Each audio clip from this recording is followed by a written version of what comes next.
Hi everybody, I'm Eric Nadel. I'm privileged to be the Texas Rangers radio announcer, and today I'm going to read for you my favorite children's book, The William Hoy Story.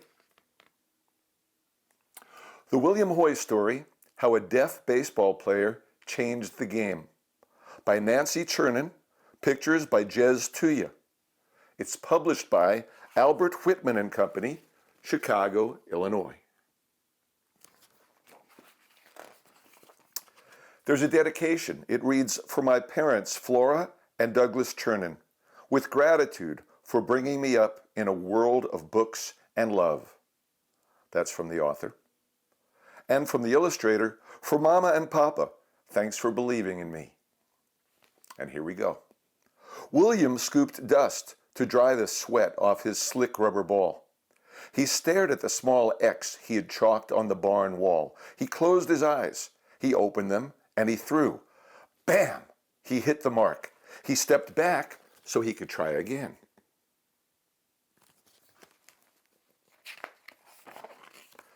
His mother waved her arms. She was applauding him.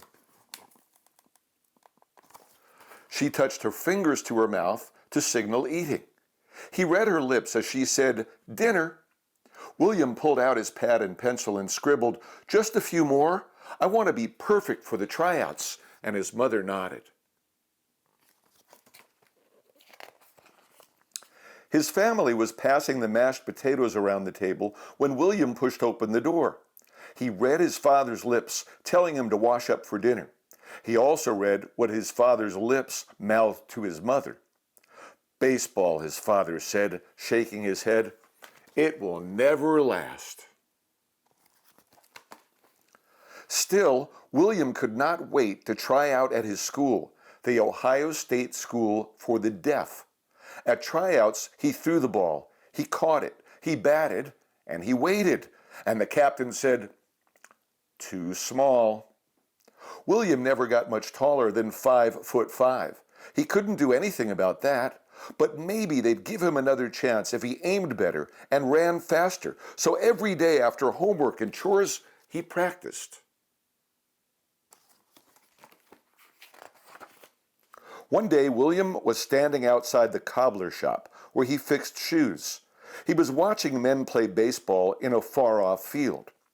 A foul ball crashed by his feet. With his strong, sure arm, he threw the ball straight into the hand of an amazing waiting player. But William couldn't read the player's lips from where he was, so he turned back to work when the player said, "Hey kid, want to join us?"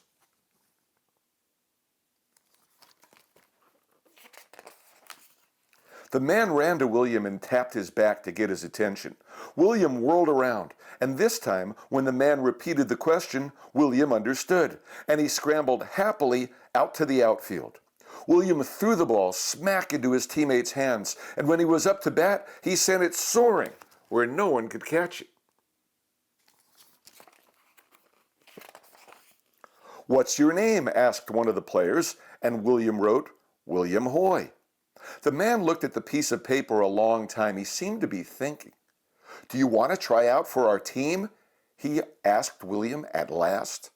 William grinned. He sure did. William soon learned that life in the hearing world was not easy. Unlike his parents, few people used sign language in the 1880s, and certainly not in baseball. He won a spot on the first team he tried out for, but the manager smirked when he offered William less money than he paid the others.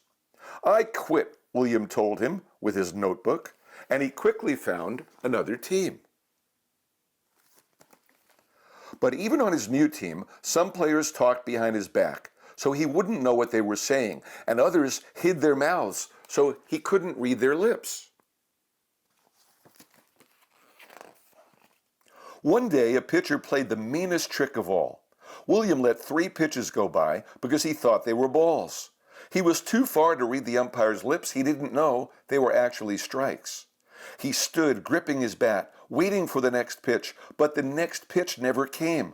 William was confused, and suddenly the pitcher burst out laughing. He pointed to the fans in the stands, and they were laughing too. William's face grew hot. He walked off quickly. He wasn't going to cry. Not about baseball, he told himself.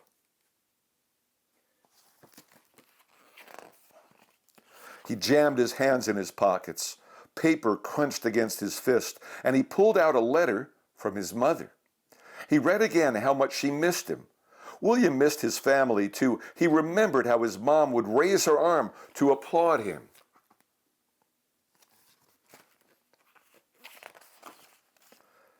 That's it. William pulled out his pad and drew pictures. He scribbled words next to the pictures, and he wrote, and he ran to find the umpire. And the umpire read William's notes. Yes, that could work.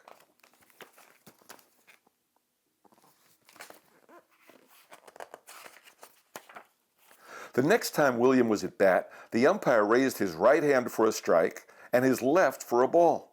He used American Sign Language symbols for safe and out. This time William got on base. He stole bases. He scored. In his first year in the majors, he led the National League in stolen bases.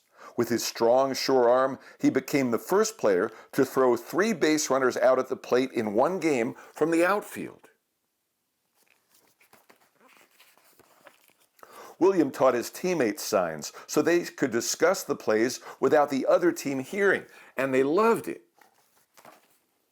The fans enjoyed learning the signs too. In those days, before speakers and giant screens, hearing the umpire's calls from the back of the bleachers was hard to do. Now even the farthest member of the crowd could see the signals.